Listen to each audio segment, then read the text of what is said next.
There can't really be an open quarterback competition this week, right? In the world full of podcasts, he's the undisputed heavyweight champion of hot takes, an Auburn sports homer, master of the boog, and message board legend. Get your buttons buttoned and your hats flattened because the Top Button Podcast is about to kick off. And you don't want to miss your courtside seat. Now, here's your host, Charlie Five.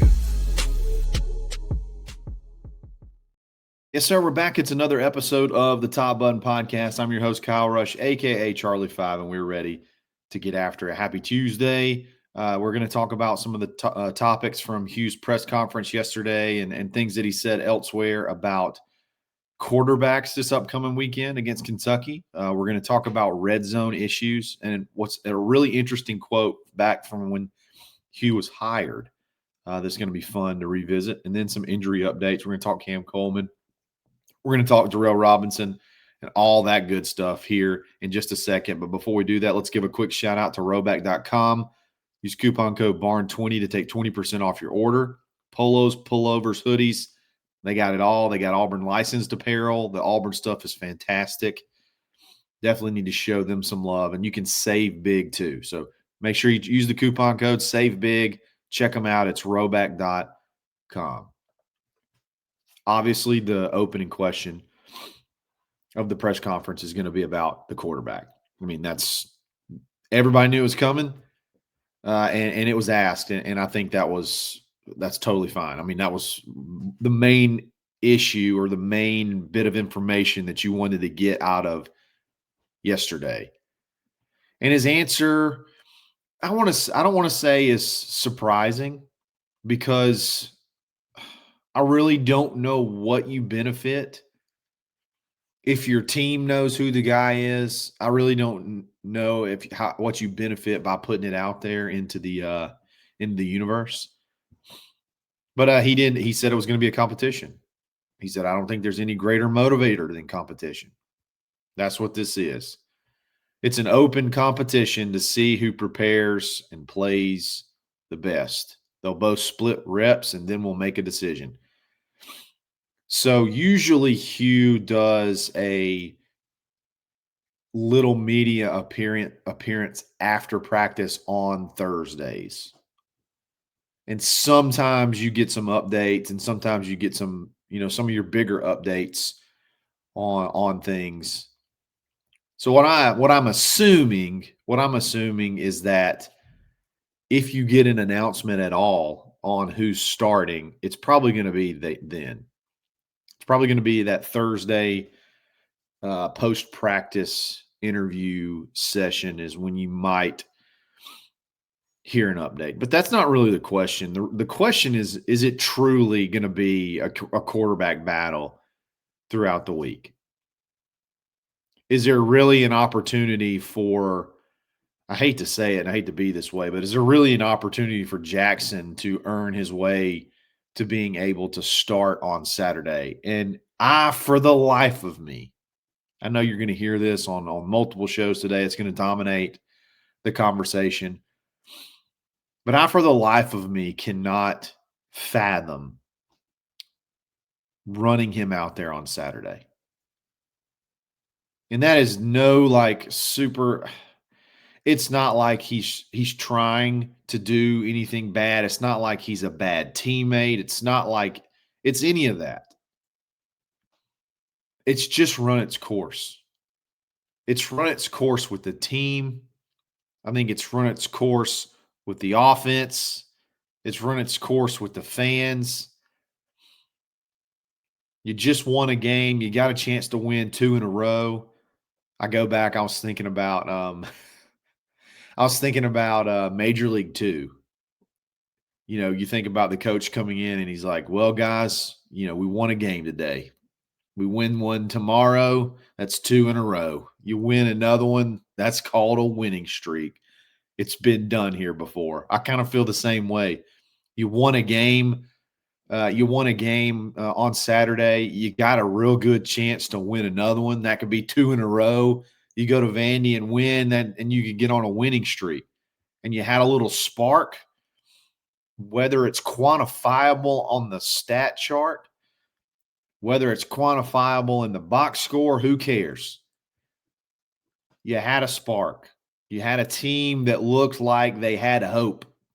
You had a team that looked like we're not going to lose this game, no matter what. And all you did was you made one change. You didn't really change the playbook. Yeah, you may have ran it a little bit more, but I don't know if that was necessarily just because Ashton was in there or if that's where you felt like you had the advantage. You kicked 5 field goals and you won the football game. I just can't imagine going back in the other direction. I can't imagine how that makes sense. I also cannot imagine how splitting reps. I don't really know what that means. I don't really know what it truly means to split reps. Like, when are we talking split reps? They split a lot of reps whenever they're doing their position drills. When they're just throwing the receivers or they're just, doing their quarterback stuff where it's not necessarily 11 on 11 or pass skeleton or pass scaler or whatever you want to call it. They split reps there, but what does it truly mean to split 50-50? Does that mean like when you go to first team offense and you're going up against a scout team? Does that mean like Ashton runs 3 or 4 plays and then Jackson runs 3 or 4 plays? I don't really understand how that helps you. I don't understand when you're in in my opinion, and I don't even think this is really an opinion. I think it's probably an objective fact. When you're in a dire situation as far as career goes at Auburn, I don't see how it helps you to not have a guy you're going to go with and do everything you got to do to beat Kentucky. He was very adamant later in the press conference when he was asked about things. We're focused on Kentucky. We're taking this one game at a time. I think he was asked about the red shirt situation with the quarterbacks. We're worried about Kentucky. Well, if that's the case, I don't understand 1% how having a quarterback battle in what are we in? We're 4-4. So it's week 10 because we had a bye week, but you're going into game 9. I don't understand how having a quarterback battle throughout the week gets you ready for Kentucky. That's stuff you do in spring, and that's stuff you do in fall camp. I don't know that I buy it. I may be completely wrong, and we'll see a little bit at practice today. Again, like, we don't see a lot other than just position stuff. So maybe you'll get an idea of like the order of things, like who's taking the first rep. That kind of signifies some things sometimes when they do their 11 on 11 period that we get to see that's very quick and very fast, and it's only 5 or 6 plays, like who goes out with the first team offense. Surely we're rolling with Ashton, right? Like, surely that makes sense. I just don't know that I completely buy that it's going to be a true competition this week. We'll see, but I can't can you imagine? Oh my gosh. I get secondhand embarrassment in situations, like weird situations where like somebody's doing something that's embarrassing or somebody's being embarrassed or it's a really awkward situation. I get like, I absorb that awkwardness. It's a strange phenomenon. Like, I can be watching a television show, and if there's an awkward situation on a television show, I have to like look away. It's the craziest thing. I don't know what I'll do with myself because I'll be at the game. I don't know what I'll do with myself if they announce Jackson as the starter for that game and to listen to the crowd. That might send me into a complete panic attack. I don't know. I just think it'll be really rough. Doesn't seem like it's a wise thing to do. going into week 9. But again, it could be coach speak. It could be gamesmanship. I don't know. Whatever you want to call it. I don't really know what he benefits from saying Ashton is the guy on Monday. But I think we'll know on Thursday for sure who the starter is going to be. And I can't see a situation. I can't see a scenario where it makes sense for it to be anybody other than Ashton. So we'll see what happens. We're going to talk about red zone woes, and I'm going to share something with you. Some of you might remember it. It's a very interesting from back when Hugh was hired. We're going to talk about that in just a second. We'll be back right after this.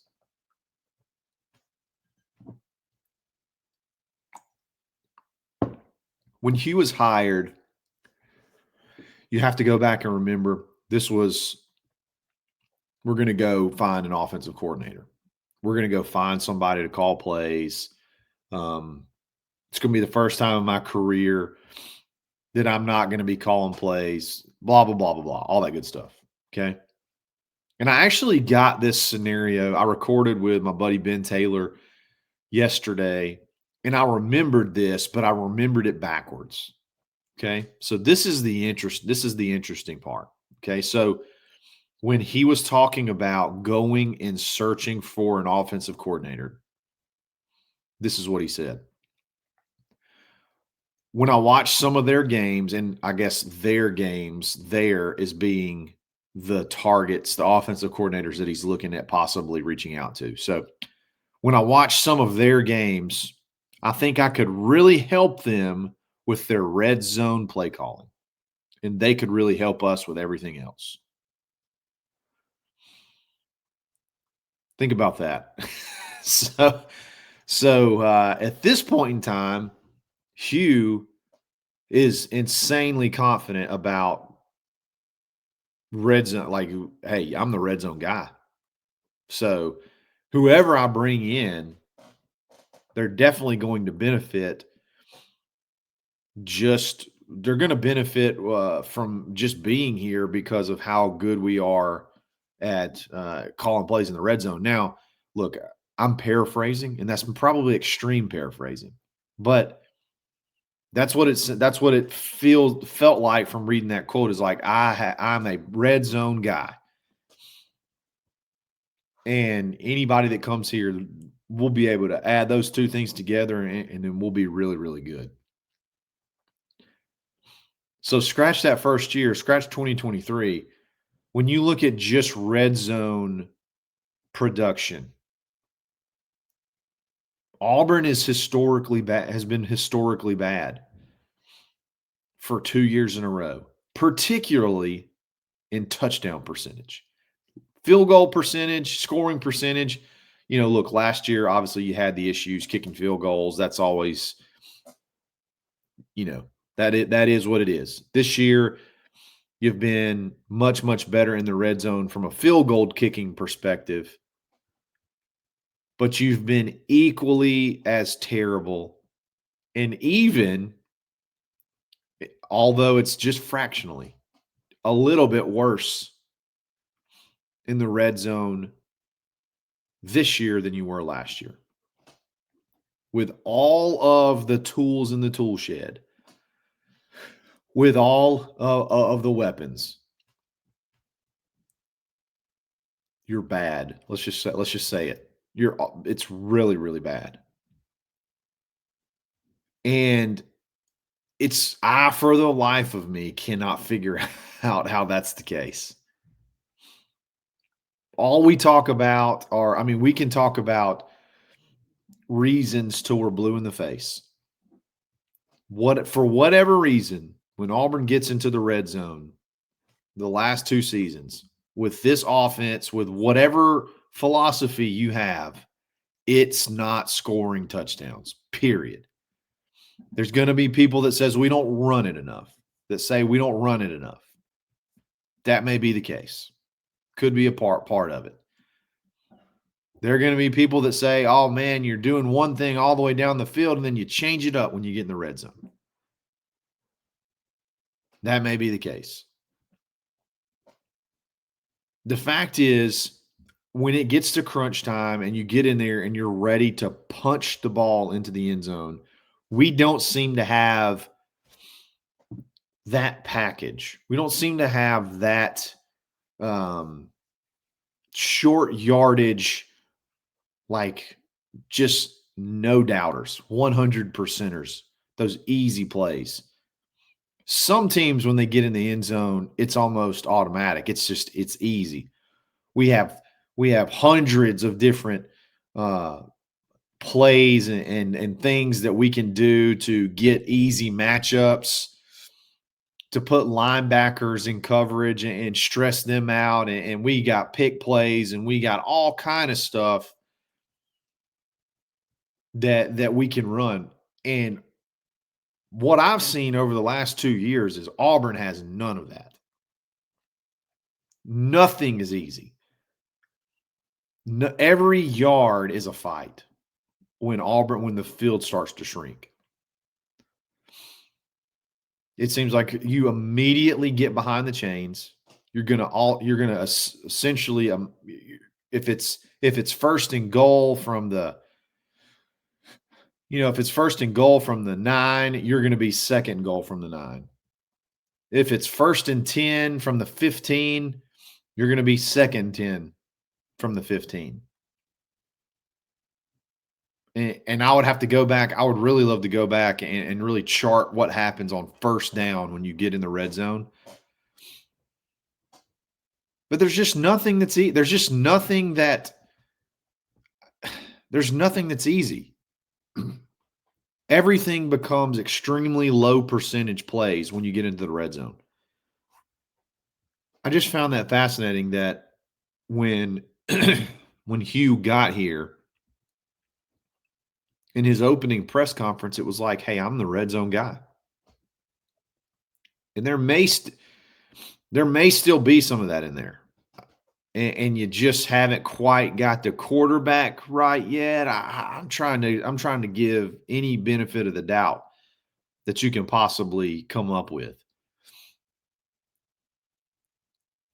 But to me, that right there has to be like red flag, red flag, red flag about how this thing moves forward. You got to get help there. When you go back to the end of a season and you reassess yourself, that has to be, if you're listing out a priority of things that have to be fixed, have to be changed, you have to exhaust all options to figure out how to fix the red zone. That has to be at the very, very top. It's a flip of last year. Last year, you got in the red zone a bunch and you had issues. This year, you're struggling sometimes to get to the red zone. So, man, when you get there, you got to capitalize. It's been awful. It's got to be fixed. If you want any chance to run the table here, you really need to fix it now. I don't know how you do that, but you really need to fix it now. Change your philosophy, change something now. Otherwise, I mean, Kentucky's not that bad on defense. If they can keep you to kicking field goals, like who knows what can happen. Just look at the Texas game. Got to fix the red zone. It's been awful. A couple of injury updates. He talked about Darrell Robinson and he talked about Cam Coleman. And he feels like Darrell Robinson is back this week. The medical staff feels like Darrell Robinson is back this week. We talked about last week how we saw him fully dressed out. He did not have a non-contact jersey on in the practice that we saw. But he didn't play, obviously. He was he was still ruled out. But it looks like he's ready to go. That's really big because I love Jeremiah Cobb, and I think he proved last week that if needed, he can be a workhorse. I don't know how sustainable 28 carries is, though. Which is funny because now you're going – you're begging to run, and now you're talking about, hey, maybe that's a little too much. 20 carries is a sweet spot, man. 20-ish carries for a running back in today's game is a real sweet spot. if you average 5 yards a carry, that's going to put you over 100 yards. That's a sweet spot. Now, this offense probably needs to run it 40 times a game. So if you got Darrell, you got Omar, and you got what I believe will be Ashton, the carries, the other 20 carries can be split up some way between those three guys. Darrell's big. Having Darrell back, we only saw a very short flash of him, and it was fantastic. So definitely looking forward to see what he can do and how much he'll actually be available. And then there's Cam Coleman. And I think this is the best news ever, is that his sprain was not a high ankle sprain. It was a lower ankle sprain. And everybody knows when you get a high ankle sprain, it lingers forever. You're thinking, gosh, it's just an ankle sprain, but it's just there, man.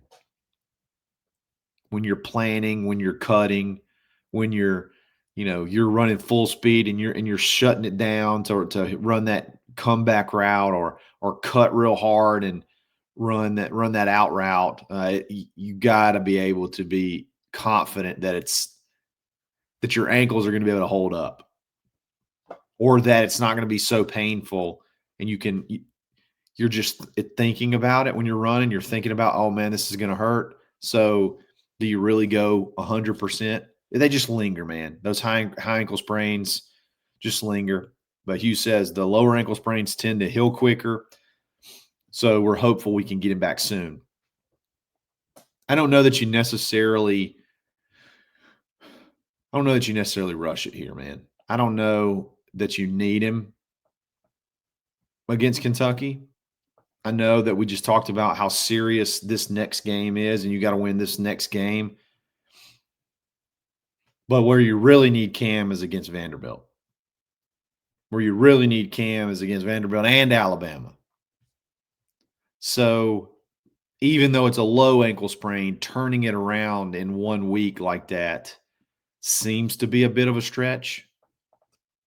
So I don't know what to expect. We'll see a little bit of practice today. Again, I don't expect to see much out of Cam. I definitely don't see him running these one-on-one, very physical one-on-one battles versus the DBs that they run in the period that we see. I definitely don't see him participating in that, because that is just a war. Those guys are battling. But man, it was scary when it happened. Thought it was going to be really, really bad. Guys, I really appreciate it. Let me know what you think. Am I crazy on this quarterback battle thing? Just can't see that being the case. I'm excited to see what happens at practice today. Red zone woes, boy, have been bad. Any ideas? Hit me with some ideas in the comments. I'll pass it along. I did have someone send me a play one time, so they need to get it to the coach. So I thought that was, if you got an interesting play idea, I'll pass it along. Who knows? Maybe they'll use it. And then obviously it's good to get Darrell Robinson back, and we'll see what happens with Cam Coleman. Guys, I really appreciate it. Thank you for listening. We'll be back again soon. It's another episode of the Top Button Podcast. Stay buttoned. Thanks for listening, and drive home safely.